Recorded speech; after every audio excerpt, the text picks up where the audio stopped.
रोज तुम्हालाही प्रश्न पडतो का की नाश्त्यासाठी काय बनवायचं आणि जे बनवायचं ते हेल्दी सुद्धा असलं पाहिजे. तर याच प्रश्नाचं उत्तर मी घेऊन आलेले आहे. तर आज मी बनवणार आहे असे टम्म फुगलेले जाळीदार आप्पे आणि ते सुद्धा ज्वारीच्या पिठापासून. ही आप्पे खूप झटपट बनवून तयार होतात आणि यासोबत मी एक चटणीची रेसिपी सुद्धा शेअर केलेली आहे. ती खूप पटकन बनवून तयार होते आणि चवीला खूप जास्त चविष्ट लागते. तर ही रेसिपी जाणून घेण्यासाठी हा व्हिडिओ शेवटपर्यंत नक्की पहा. चला तर मग आपल्या रेसिपीला झटपट सुरुवात करूया. तर इथे मी एका भांड्यामध्ये 1.5 कप ज्वारीचं पीठ घेतलेलं आहे. इथे मी 2 जणांसाठी आप्पे बनवत आहे, त्यानुसार हे प्रमाण आहे. तर यामध्ये मी पाव कप बारीक रवा घालणार आहे. बारीक रव्याचाच इथे वापर करा.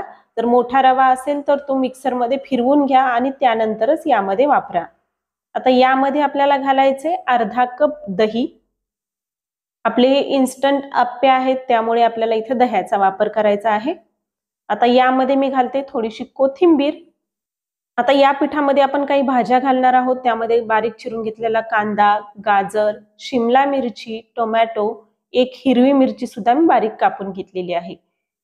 या सगळ्या भाज्या आपल्याला या आपल्या पिठामध्ये घालून घ्यायच्या आहेत. या सगळ्या भाज्या घातल्यामुळे आपले आप्पे ना खायला छान असे पौष्टिक होतात आणि नाश्त्यासाठी अगदी कमी तेलामध्ये बनवून होणारी ही नाश्त्याची रेसिपी आहे. आता यामध्ये घालूया आपण अर्धा चमचा जिरे, अर्धा चमचा ओवा, पाव चमचा यामध्ये घालूया आपण हळद, पाव चमचा लाल तिखट, चवीनुसार यामध्ये मीठ वापरायचं आहे. आता हे सगळं मिक्स करून घेऊया आणि लागेल तेवढं पाणी घालून हे पीठ आपल्याला भिजवून घ्यायचं आहे. पाण्याचं प्रमाण इथे कमी जास्त होऊ शकतं.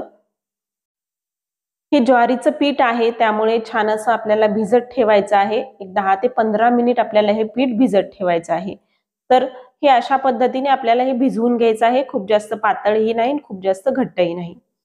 पीठ भिजत आहे तोपर्यंत आपण चटणीची तयारी करूया. तर इथे मिक्सरच्या भांड्यामध्ये पाव कप मी कच्चे शेंगदाणे घेते.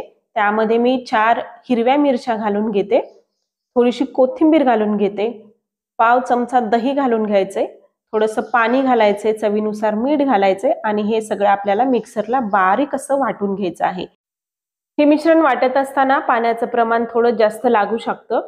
तर असं बारीक असं वाटून घेतल्यानंतर या चटणीला आपण तडका देणार आहोत. त्यासाठी मी तडका पॅनमध्ये घातले 1 चमचा तेल. तेल गरम झालं की अर्धा चमचा मोहरी, अर्धा चमचा जिरे, पाव चमचा हिंग घालून घ्यायचा आहे.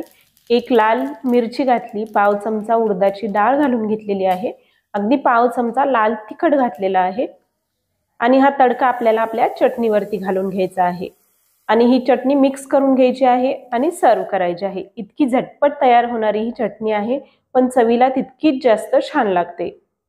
तर चटणी आपली तयार आहे आणि इकडे आपलं पीठ पण भिजलेलं आहे. आता पीठ भिजलं की यामध्ये आपल्याला अर्धा चमचा इनो घालायचा आहे. इनो घाला किंवा यामध्ये खाण्याचा सोडा वापरला तरी सुद्धा चालेल. इनोवरती थोडंसं पाणी घालायचं आणि सगळं मिक्स करून घ्यायचं आहे. आता आप्पे पात्र मी गॅसवरती ठेवलेलं आहे. त्यामध्ये आपल्याला थोडंसं तेल घालून घ्यायचं आहे. यामध्ये मी थोडेसे पांढरे तीळ घालून घेते. हे पूर्णपणे ऑप्शनल आहेत. आता यामध्ये आपलं पीठ घालून घ्यायचं आहे. तर हे आप्पे एकदम झटपट तयार होतात. अगदी अर्धा 1 तासामध्ये ही नाश्त्याची रेसिपी खाण्यासाठी तयार होते. तर पीठ घालून घेतलं की यावरती आपल्याला एक 7 ते 8 मिनिटासाठी झाकण ठेवायचं आहे आणि इथे तुम्ही पाहू शकता मस्त असे आप्पे फुगलेले आहेत आणि रंग पाहू शकता मस्त आलेला आहे आणि तितकाच जास्त छान सुवास सुद्धा याचा येतोय. तर आता आप्पे आपल्याला दोन्ही बाजूने भाजून घ्यायचे आहेत. अशा पद्धतीने पलटी करून घ्यायचे आहेत. तुम्हाला हवा असेल ना तर वरतून सुद्धा तुम्ही थोडंसं तेल घालू शकता, पण होईल तेवढ्या कमी तेलामध्ये ना हे आप्पे बनवून तयार होतात. तर अशा पद्धतीने दोन्ही साइडने आप्पे छान भाजून घ्या. तुम्ही इथे पाहू शकता आपल्या आप्प्यांना रंग किती सुरेख आलेला आहे. मस्त असे क्रिस्पी झालेले आहेत आणि आतून छान असे जाळीदार होतात. तर हे आप्पे खाण्यासाठी आपले तयार आहेत. दोन्ही साइडने भाजले की आपण हे आप्पे लगेच सर्व करायचे आहेत आणि गरमागरम आप्पे या चटणी सोबत आपल्याला सर्व करायचे आहेत. इतके जास्त चविष्ट लागतात. तुम्ही एकदा नक्की बनवून बघा. तुमची नाश्त्याची फेवरेट रेसिपी होईल याची मी तुम्हाला 100% गॅरंटी देते.